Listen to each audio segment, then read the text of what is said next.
NRL Daly, the Journos show, Adam Peacock, no Michael Chammas this week, but we've got Danny Weidler from 9 News. And we're talking about Kyle Flanagan, Dragons, Lachlan Ilias, something different. Something different. We've got Tommy Turbo on the rundown, and we've got a very special guest to fill the seat of Chamwa.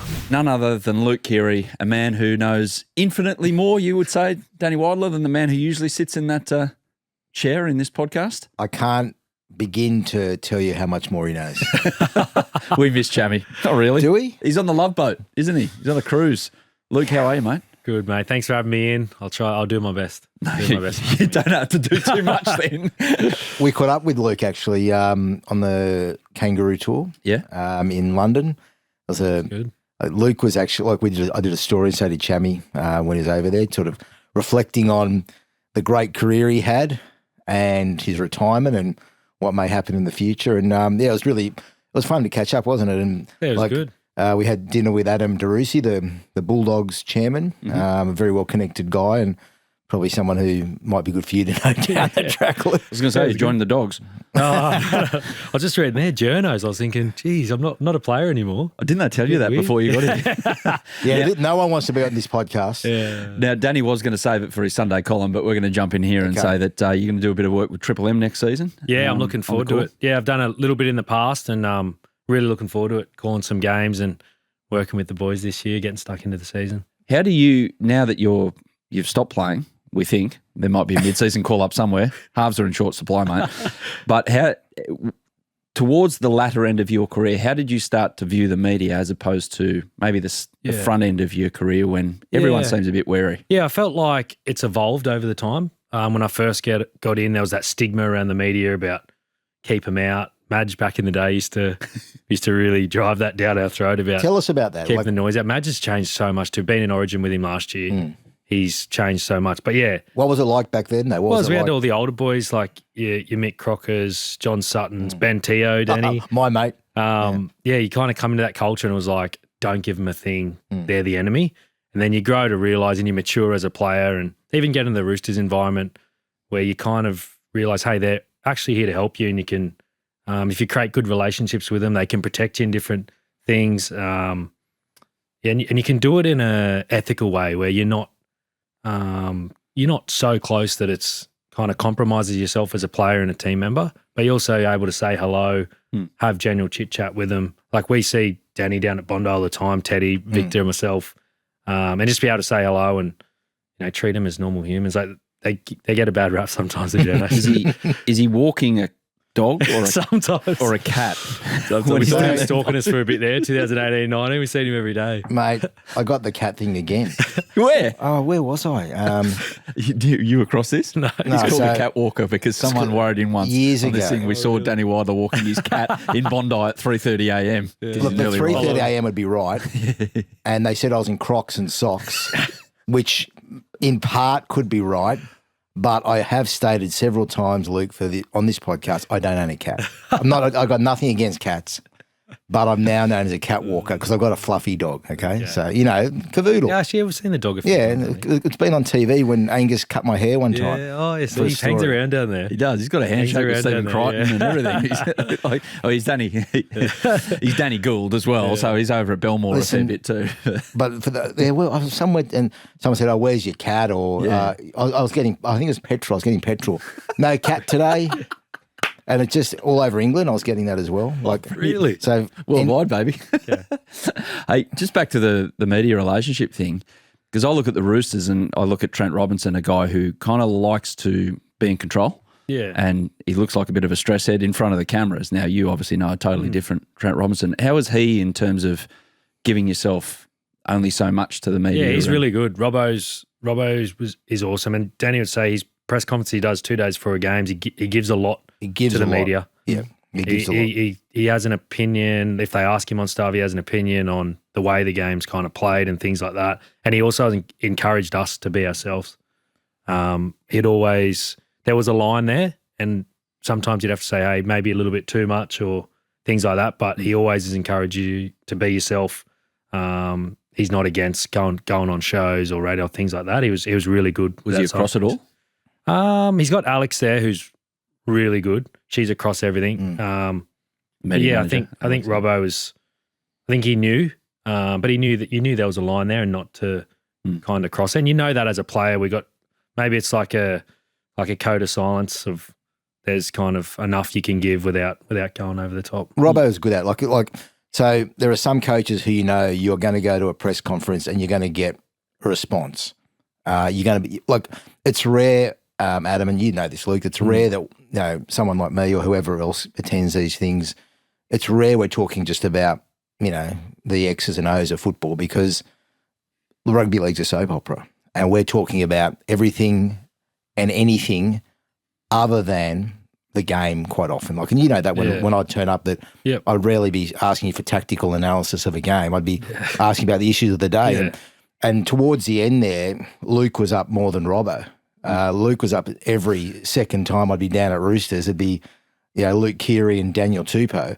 And because they were the senior guys, so you'd get a lot of Luke Keary, and with Luke you could go anywhere with questions because you're very seasoned by that stage. Yeah. And I'm not pissing in his pocket, but you're an intelligent guy, so you can handle, you know how to handle the media. Yeah. But I could imagine as a young bloke, it would have been a lot different when you're stuck in front of 5 journos and cameras on a weekly basis, and that's a hard thing for footballers to get used to.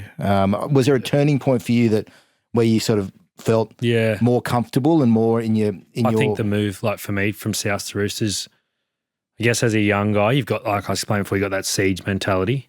Everyone's against you, and then when I moved, I kind of relaxed. Alex was really good for me. She's our media manager at the Roosters. It's just about being yourself and like kind of. If you have an opinion on something or you want to speak about it, you can, as long as you kind of know those. Yeah, you know those boundaries and not to cross them. But I reckon as probably that transition, I might have been 26 when I got to the Roosters, and then from there it felt a bit more comfortable. And even doing stuff like going on a 360 show or Matty John show, kind of everything you do, you get a little bit more comfortable with it. Yeah, because when you rock up, I'm guessing, to a press conference, if you get to know the people like Danny, who, he's got a minute 30 only on the news. So he needs 2 minutes, to go. Adam. You don't watch Nine News much, but Yeah, not totally. As Peter Overton pointed out to you recently, are we going to go down that path or not? A couple of months ago, I said something about the 6 p.m. news because he basically said I was irrelevant. Which is grand final day. He left out a bit of typical tabloid journalist. He left out you the said dot, the dot. 9, but you said that 6 p.m. news is no longer relevant in today's society. Not as relevant as it once was, especially on grand final day, because I reckon grand final should kick off at 5 p.m. It's just bump back to 6 o'clock news. Anyway, I get in the lift this week at Channel 9 where I do some work for Stan. Where you're on the payroll. The great Peter Overton's there, and he goes, "Hi, Peter Overton from the 6 p.m. news, which still is relevant." Just fried me. Absolutely killed me. That's about as kind as he could be, because I heard he was going to do a lot worse. Yeah, him and Bracey were going to do a drive-by on my house or something. Well, there are wanted posters of Adam Peacock up in the newsroom, because he's probably our least popular member of our staff at the moment. Good. Anyway, I'll go and break bread there eventually.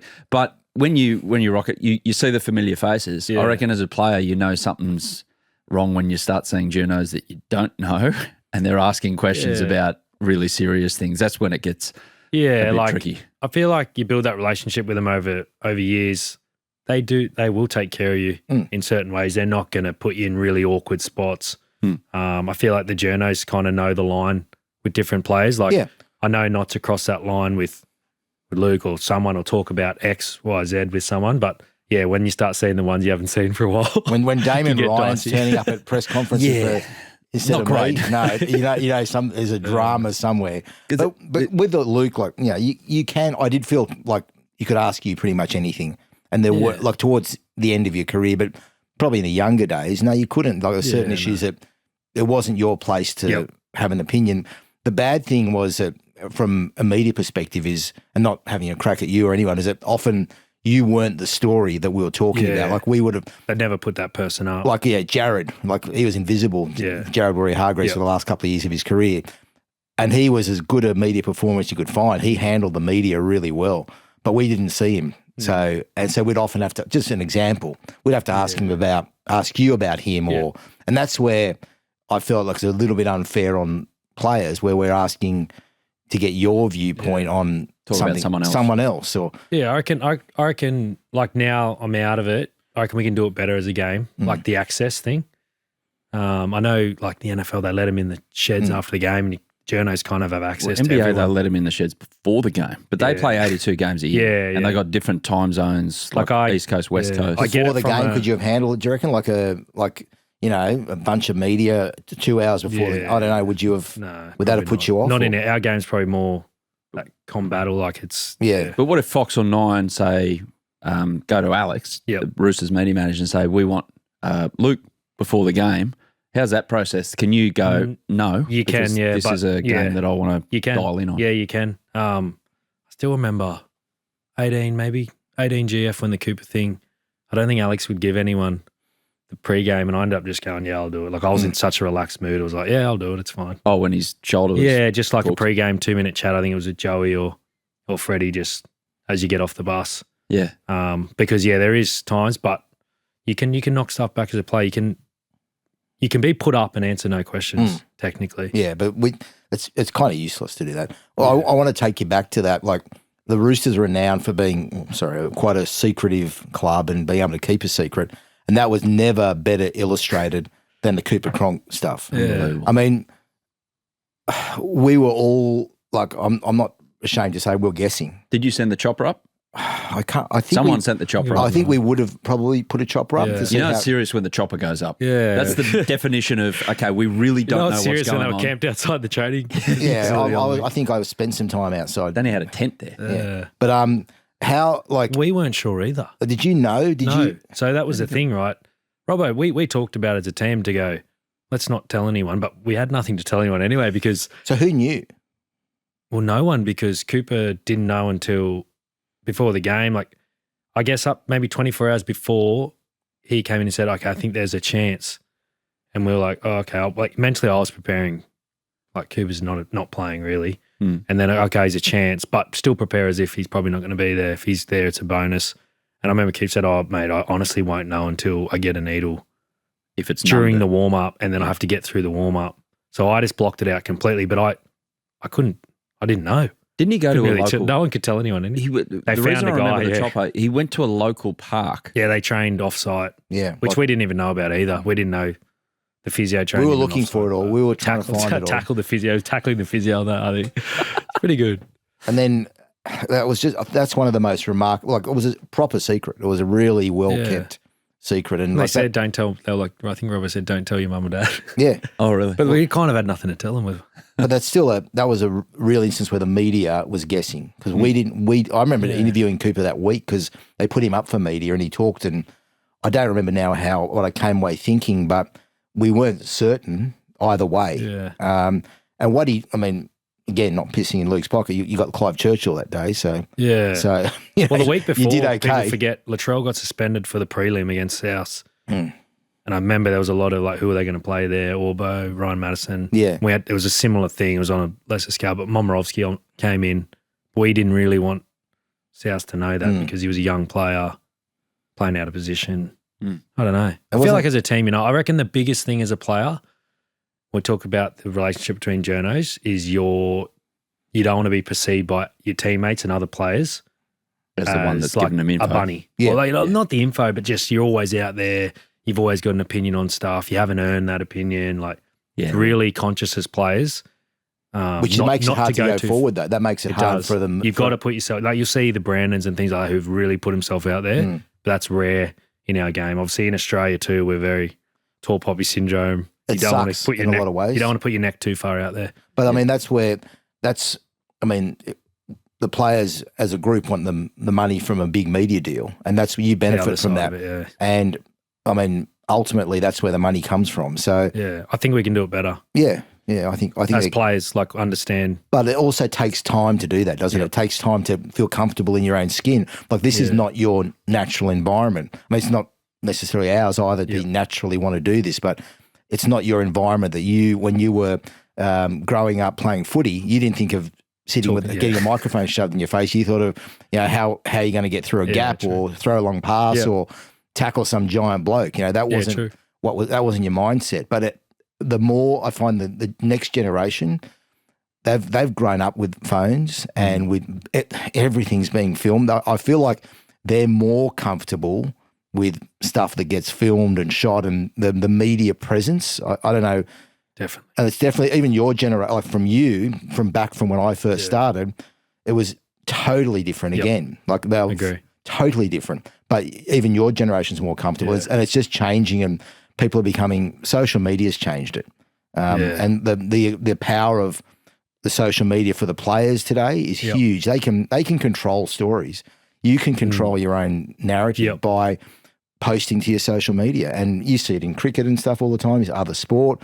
It's the way the media and the player interaction, and podcasts as well. That's changed things as well. Like podcasts are a big thing now as well. So it's all changing as we go. And I don't know where it's going to end up. Yeah. Well, probably the last year of the Roosters 24, boys started bringing in their cameras, video on them, doing the vlogs or whatever now. Yeah. Which 5 years ago or even 3 years ago. Well, Spencer's got his own vlog, channel. doesn't That's he? not allowed in the dressing room. Whereas now it's kind of like, Well, I'd never. this is the new norm. Like boys are allowed to film. I reckon it won't be long till people have their own film crews coming in. Yeah, like I'll give Filming one their example. content. Jude Bellingham, who plays for Real Madrid, he's got his own YouTube channel. So he's got his own production Reece team has got one, doesn't he? Probably. Hasn't Reece has one. He'll be a walking reality show. Reece? Well, he already is, isn't he? Yeah. So, He's on the front page of the Courier Mail every day, basically. Pretty But much. like, I'd never seen the inside of your inner sanctum until I saw it, I think, on a Spencer Lenu vlog. Like, I'd always wanted to go there and do a story on it, and there's Spencer just showing, you know what I mean? Yeah. I thought that was your sacred space. And It's changed a lot. it's changed, hasn't it? Like, there are areas now where players are taking you to, either on purpose or inadvertently, that we have never seen before. We've never been to those areas. And I for me, it's great. Like, I get to see it because I'm curious about all that sort of stuff. And I'm sure the fans are the same. Yeah. You know, but it's something that I'm surprised happens, but I guess that's the change that's happening now. It's changed with that new generation. They've had the phones, they've had the Instagram. Like, it's probably normal to them. Whereas the old, like 5 years ago, you bring a camera into a change room. your head You ripped. get slapped down, wouldn't you? What would Jared have said? Well, he was there that last one. I remember us talking about it going, like, even Teddy, like, he's kind of old school. It's going, they're not doing anything wrong. Like, it's, You're a little bit old school too, aren't you? we're rather that, but it's kind of like, they're not like doing anything wrong. It's not harming the team as long as it doesn't overstep the mark. What about info? Before we move on to some issues that are going around, there's an interesting, you bring up podcast and having a platform. We'll get to Lachlan Ilias in a moment because he went on a podcast and said some things and it's created a story. Hey, presto. With your info that you get about nowadays how everything can just go around the world twice without even blinking because of the phones, because of everyone's connectivity through social media, that have you got to be really careful even telling anything to like a good mate or a relative, like you're just having a dinner time conversation. Yeah, They go, like back me for first try score. Is that what you mean? won't go down those lines about maybe signing news or say if Jared's thinking about retiring and you mention to someone, he addressed the boys today. Like I said to you, there's like a code of silence thing, I think, with the players. Like, you know inside yourself whether you should be saying something or not. It's probably like real life. You know, if you can, he tells you something, do you tell your wife that or do you leave it? I think that, the info stuff's not the thing. I think it's when the camera comes out or the podcast or, you think you can say stuff like now and then an hour later go, shouldn't have said that. And all of a sudden it's gone, like it's out there. Because I go back to what happened, I think it was last year when JD was at Souths and Chammy did this great analysis piece on what went wrong at Souths. And he had all this information from a team meeting. Now, that has obviously come from someone, passed on to someone from in that room. And he didn't just have the info, he had it within half an hour. Which I find... But that's because that's how the media work. Like, you know that people want to spin their side of the story. They want their truth. You'd be getting leads all the time on text, wouldn't you? But I heard this. But you've also got to check why it's being said. Yep. Who's saying it? If there's an agenda at play, if there's not. There's always an agenda. Well, there is. Yeah, that's for a journo. That's the beauty. Like, everybody's got something to push or something to sell or something to say, and that's how you get your information sometimes, because somebody doesn't want that person to succeed or doesn't like that person, so they've got or wants a player at this club to get a position that another player has. Or there's all sorts of Agendas, motivations, and you've lived it. You've seen it. You were pretty scandal free though. Like that was scandal free. Oh, he did tell Russell Crowe. Yeah. that was my favorite. That's my favorite Luke Keary story. I think that's as far as I got. He won't ever tell us else. the truth on that either. I admire the guy because he's the only man now that Russell keeps on doing movies. So now he's not only told about Russell Crowe, he's told Maximus Meridius, he's told the lead character in Cinderella Man. Now he's told Hermann Goering because he's got Nuremberg coming out. It's when the to go. most So asked. It's the most asked about thing. I bet it is. Is it? Most asked about thing. Yeah. No, keep it locked inside. It's your truth. You've told us bits of it. It's I don't think I've told anyone. I'd like to. Are you going to tell us Maybe now? over a beer. No, That's his favourite line. I was trying to get out of Over him a in beer. London too. I said, "Oh, tell us about the Russell Crowe stuff." He goes, maybe in the pub over there. Wrong person to take to a pub too, by the way. Hey, look, he's at Triple M next year and hopefully beyond. At some stage, I dare say it's going to eke out somewhere. What else are you mixing with a bit of Triple M work? Yeah, so I'm in at the Roosters one day a week, and it's awesome to be back there. Like, it's obviously my home. I was there for 8 years. I love the joint. Love all the staff there. Just going to mix around. A lot of stuff with the younger boys. There's a lot of good young halves coming through. Friendy and Orbo set up the academy there. Going to do a lot of stuff with the on the corporate side too, with the commercial team, which I'm really keen to learn. And then probably got this big gap where I've done a lot of stuff. I've gone to uni for the last 10 years. 10 years? Well, the bachelor takes forever. You do one subject every Bachelor of Arts or bachelor of business, Business, and then mate. business? He's the most qualified bloke in this room. I'm not joking. No, probably this building. I'm going to try and use it. I'm going to try and use the education. So, but I'm actually really looking forward to that part of life too, about stepping away and.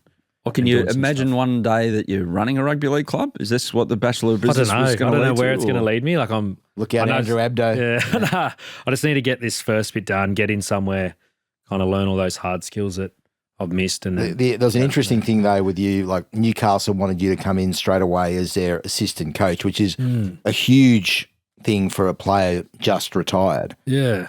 Was that something you looked at seriously, or did you dismiss it straight away? In my head before the conversation, I'd dismissed coaching. Like I kind of seen what they've gone through. I didn't think it was a life for me. But then when Justin called me out of the blue, and I got a really close relationship with him, worked with him twice at the Roosters. He's as good of a coach as I've had in my career. I did think about it seriously, not for too long, but then realised, hey, you've got these other stuff you've really worked hard towards. And then the other thing, like the Roosters, I really wanted to be at the Roosters. Had those discussions going over about wanting to come back, and ended up back home. You didn't wake up with a horse's head in your bed because Nick Politis has said something. So Persuasive human being. You won't be working for anyone else, Luke Keary. With Newcastle, just on Justin Holbrook, give Knights fans a bit of hope that this guy. He's awesome, yeah. Yeah, so you look at his record at the Gold Coast and you go, Yeah, I reckon looking back now, like when he got sacked, like they were in a good spot. I think they were 8th.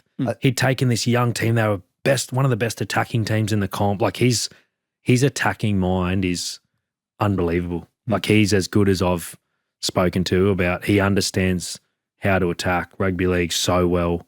and that's what Knights going on 2025. They couldn't it's going to be score. perfect. It's going to be They couldn't perfect score. for him. Like he'll be so. He helped me so much. I got to the Roosters in 17. He was there, and immediately had an impact. How? In what way? It's just the way he thinks about the game, the confidence he instills in you. He's really clear, and you can talk to him like this about footy. He understands. He can gather 4 or 5 guys in the spine's opinion and kind of cultivate it in something that's going to suit. I think that's his biggest strength about going, hey, I've got, like the first time he came, he had Mitchell Pearce, myself, Michael Gordon, Jake Friend. Then the second time he had Sam Walker, me, Teddy, and Brendan Hooker. Like he was able to go, hey, Kalen Ponga, you're really good at this. I've got Sandon here who's really good at this. We've got Dylan Brown now.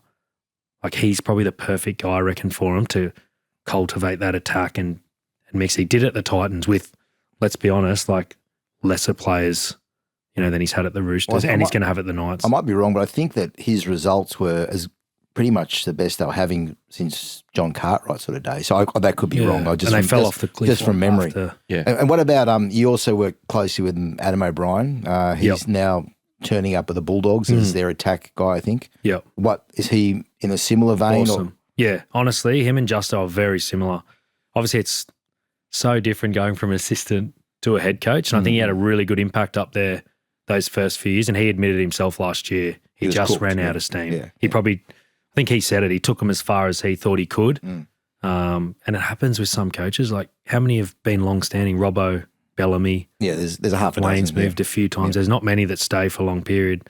And I think he realised that I've got nothing left to give him. They were going backwards. But in terms of, like, when he was with us, attacking-wise, he'd been at Melbourne Roosters.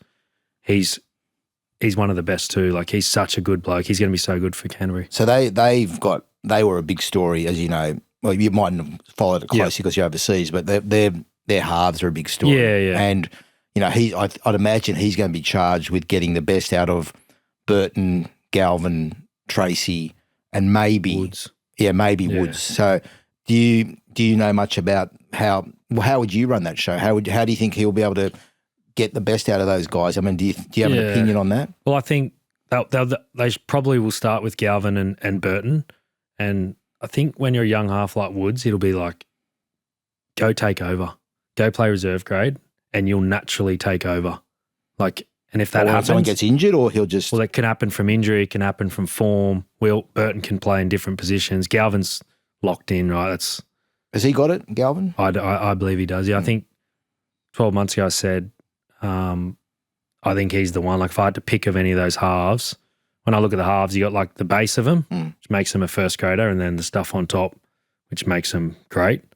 And he's got all that underneath. And someone's got underneath. What do you mean? He's a competitor. He's fit. He's got a decent kicking game. He's defensively strong. Like, you can tell he understands. Half of that battle is about competing, having a great defensive game, being able to kick the ball. And then someone's got to come in.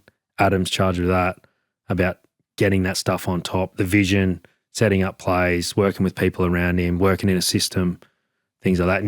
Nathan was a perfect example. Yeah. Nathan didn't have the brilliance when he came in.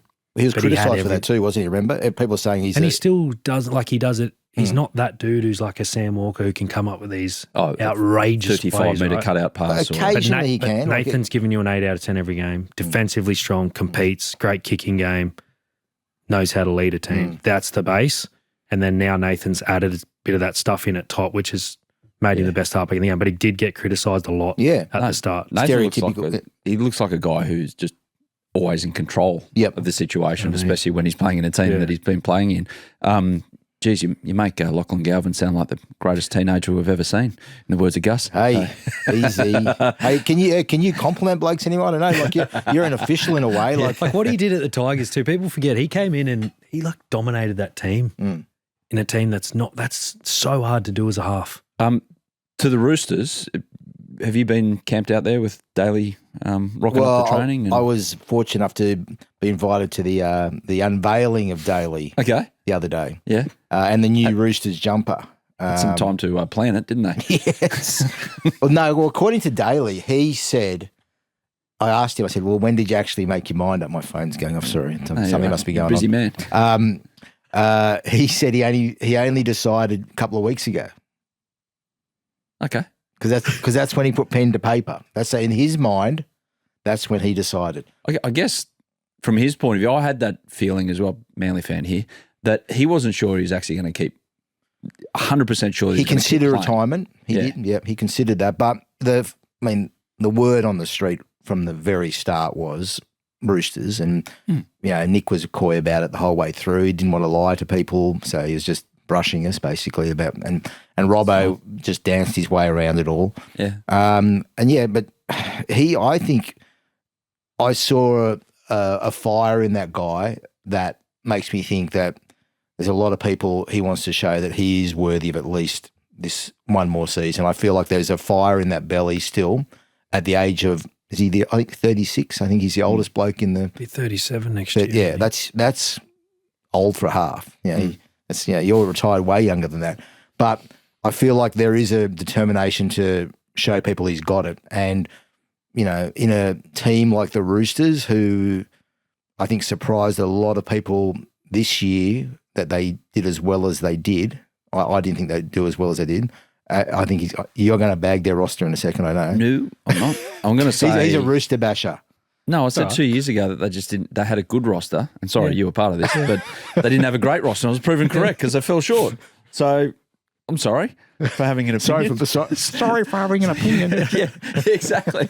Sorry for sticking up for Uncle Nick at every turn. No, but I look at their halves now, and you can delve into this if you can. It's a pretty good rotation with Savala, who's developed, maybe ahead of time, DCE, and Sam Walker, who, if he stays fit, in my opinion anyway, he's one of the best rugby league players to watch because he is capable of absolutely friggin' anything. And everything. It's insane. It's like nearly at Reece Walsh levels. Now, Reece is obviously a few steps ahead. Yeah. Talk me out of that.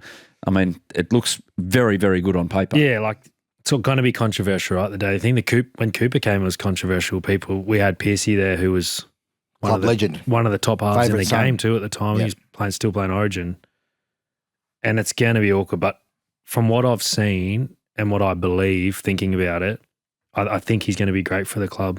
He brings stability, he brings composure, and he brings experience. And obviously the Roosters have lost a fair bit of that. But he's been consistent for so long. Right? Kicking game. Queensland captain, Captain Australia, played all these Origins, international footy, captain Manly, great kicking game. He brings stability to that team, which is what they need. And it's not to say Hugo doesn't, but to bring in this guy, like I think it's a great move. Sorry, Danny, is it Sam's team though?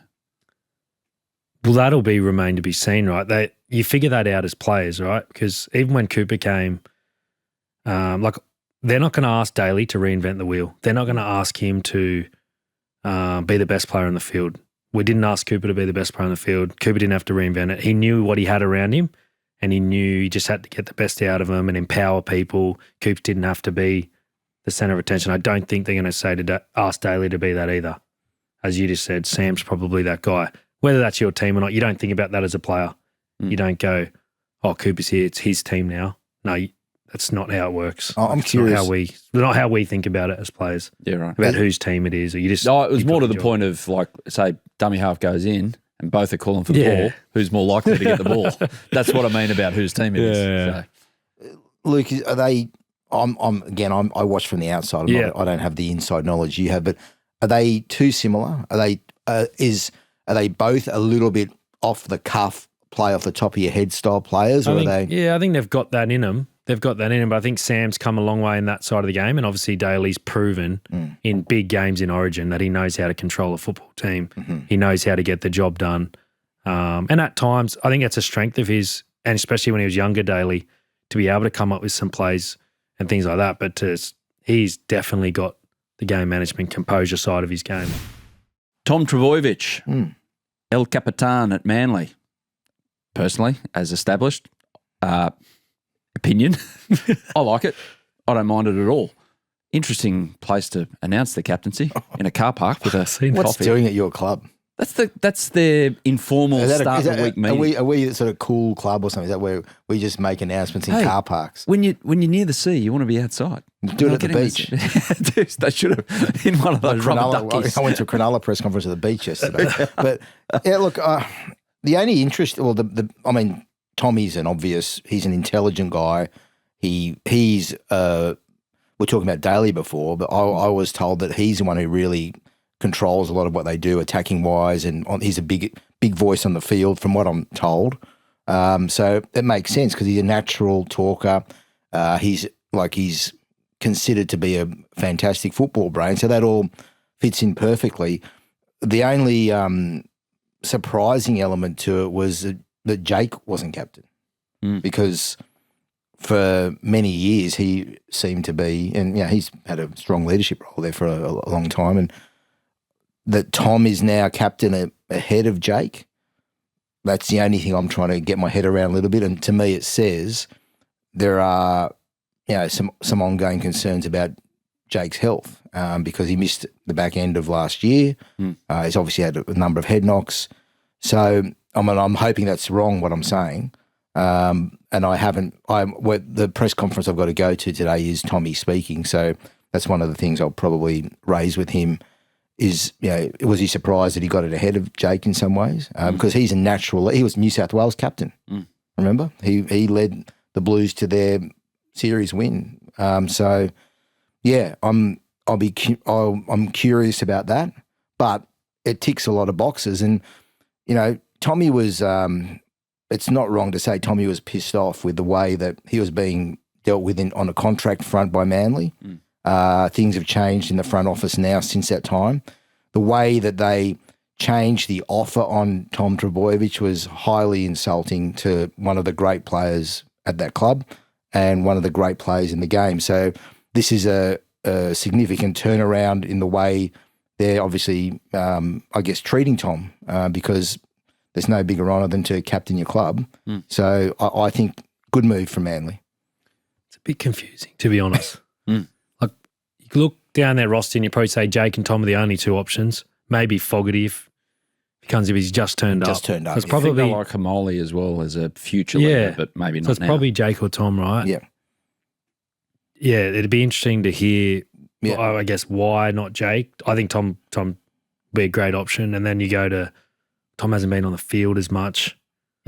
Who's taking that when Jake? he's not there? Jake. Yeah. And then you go, well, they kind of nearly pushed him out 3 months ago. Yeah.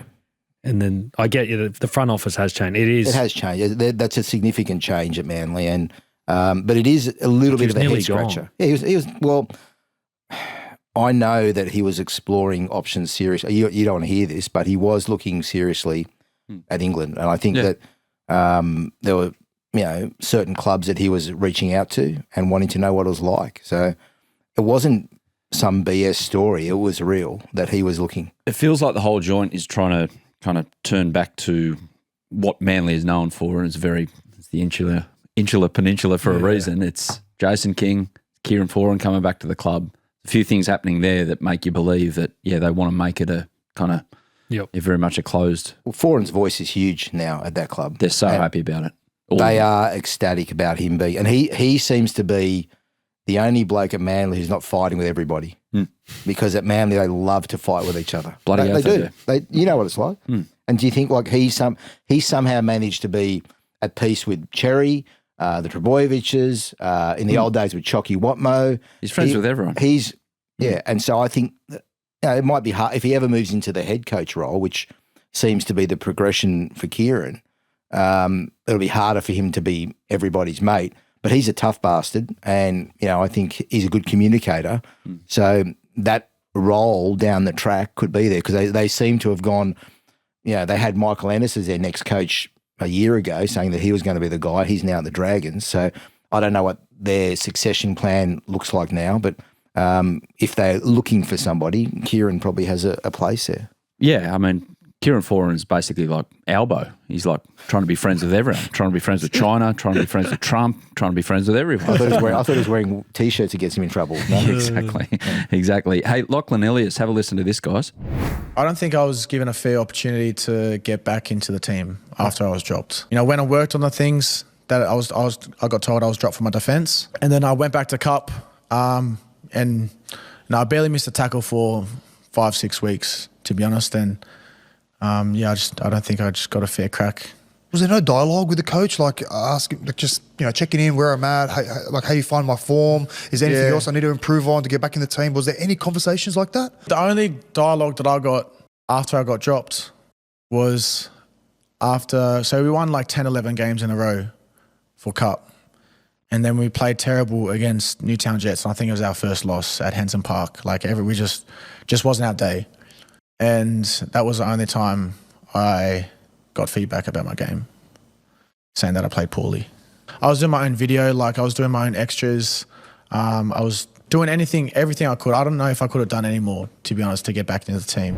That was Lachlan Ilias, soon to be a Gold Coast Titan, formerly a Dragon, formerly a Rabbitoh, obviously. Talking to Josh Mansour on his unscripted podcast. It did sound pretty unscripted, that was from the heart. Did miss. Poor. How much time did we spend last year talking about Shane Flanagan and Kyle Flanagan? Yeah, I know. Too much. We spent a lot of time talking about that relationship and the impact it has and all that sort of stuff. And this just, you know what this does? It lights another fire under it. Stirs it up. It stirs it up again. And look, there is no question that Lachie Ilias feels he was hard done by. What I found interesting in his comments was that he said that he was basically not talked to, or there was no real communication. I don't know. Is that a regular thing in a footy It team? can Luke? happen, yeah. Where It can happen. There'd be two of those stories in every single team. right. Whereas, the blokes on the edge or someone's been dropped who feels like they were hard done by. And it does happen. Like, the coaches are so busy week to week going, like review, preview, dealing with media, dealing with different players, dealing with leadership group. You can forget to review the backup halfback. But where this becomes a story is the Nepotism angle. Yeah, and I don't like. I feel Kyle cops a really hard time. I understand that relationship, but there is no question that was an issue for the Dragons, and it may still be an issue going forward. I'm not sure how it's going to pan out, because it's very hard unless you're Ivan Cleary and Nathan Cleary. It's very hard to be in that dynamic. So, well, if Penrith were where the Dragons were last year and have been for the last few years, that would be the story. Deluxe. Yeah. People would be going. It would be a pylon. It would be. You are 100%. It would be a pylon, but the success is what stops. Funny people like us. It's all about performance and results. Yeah. I remember reading something Ivan said in 2019 when they were struggling. He said, "I nearly walked away because I didn't want to put the extra heat on Nathan." But it is performance and results. They come out. Kyle performs. The team performs. They win. No one speaks about it. They don't perform. Yeah. Everyone's going to talk and about it. The other level here was the fact that Braith manages him. Braith and Aston manages Lockie. Yeah, your manager is hosting a nightly show. That doesn't help rugby league Shane channel. Flanagan. There is no question that Shane went from being quite a figure of, they were quite supportive and went the other way afterwards. I mean, and to the point where they were talking about the Melbourne halfback Pezzett potentially going to the Dragons, and there was a shot when they were on a wide shot of the desk, and you could see one of the journos talking about Pezzett going to the Dragons. You could just see Braith shaking his head, and Braith manages Pezzett, and that was a natural reaction from Braith, and because he didn't like the way that Lachlan Ilias was being treated. Wasn't a good sign for the Dragons at that point. Well, you know what I mean. Like that, so that was a fact, and it's a hard one for now Shane Flanagan to manage going forward, and he's going to get questions about this the next time people like me front. What about Ilias at the Titans in terms of get away from Sydney? He's got his chance now. Yeah, like obviously at South it didn't pan out, hasn't panned out at the Dragons. Thinks he didn't get a fair shot. See how you go up there. It's a great opportunity for him.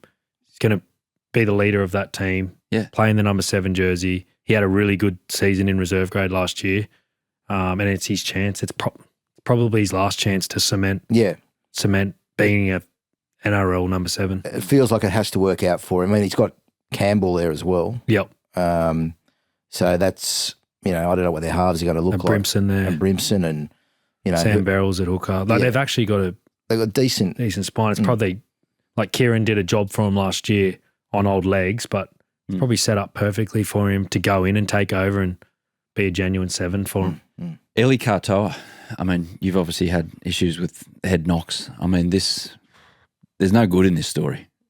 There's nothing that kind of shines rugby league in a great light of this whole saga. And you obviously spoke to Paul Gallen on the weekend and put it in your article. But how Melbourne Storm have just gone nut for 2026?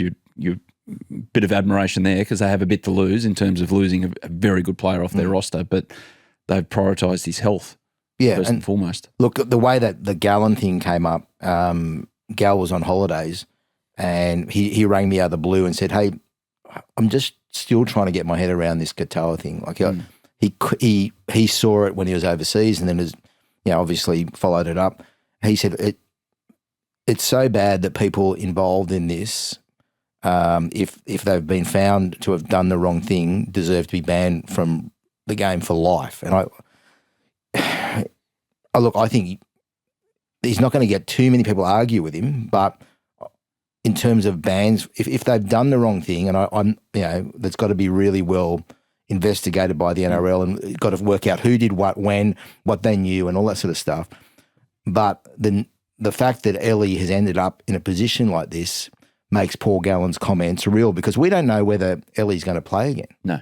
Like that's how bad this is, and it's a horrible look for a game that has spent so much time trying to help with head knocks and trying to, and also the game has been trying to ensure itself long term against concussion. Yeah.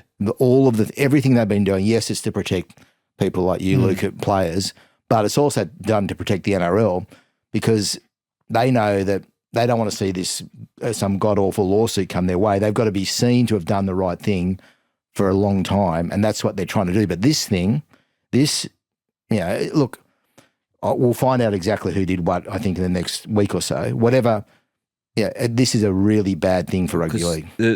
The big one was in the warm-up, and I don't know if you've seen the vision, and it's car crash stuff. What do you think, Luke? What happens in a warm-up? It's sick. It made you feel sick. Yeah. And then the picture of him on the bench. The eyes. It's a horrible turn of events. What happens in a warm-up? Are you being watched as closely as you are in a game? There's not too many instances of this happening, obviously. No, so obviously, like in a game, if you get hit and the trainer misses it, the docs are actually, they have a TV screen on the sideline. They're watching, independent can doctor. go back.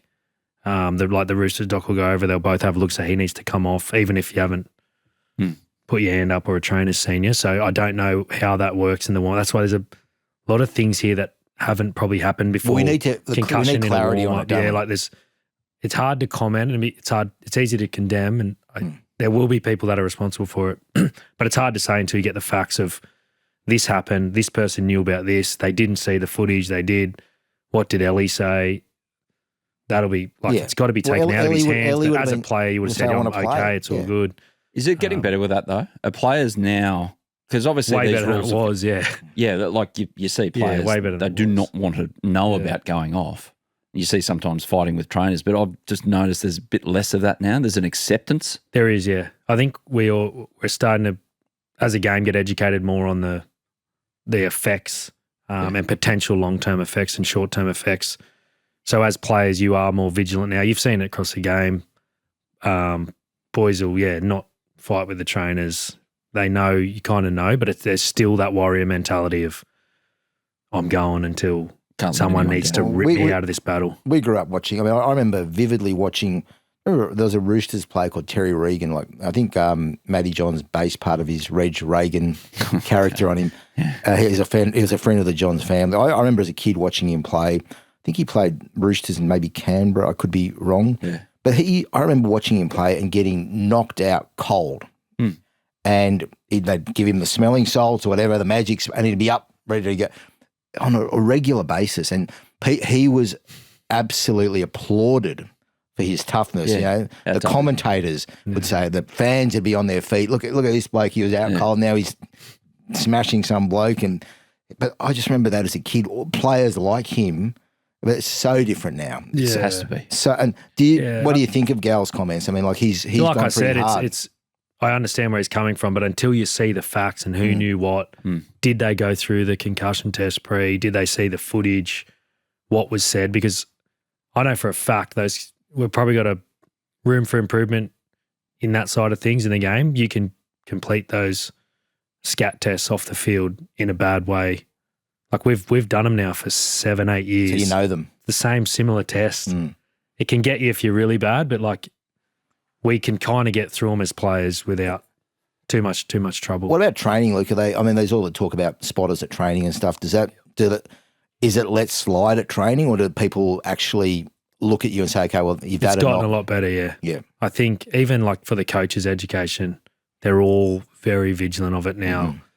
As soon as there's a knock, especially training, like boys are taken straight away, whereas previous, like years and years ago, it's all ignored. But there are people, a lot of the coaches, and a lot of the coaches are ex-players, so they do care. It's changed a lot, but there is probably a little bit more to go in terms of taking it away from the player. Don't give him an option in certain situations. I actually think sometimes the independent doctor's too slow. It's clear that someone's got a major issue, and then your play goes at home, on you for can see 2 or 3 tackles. Yeah.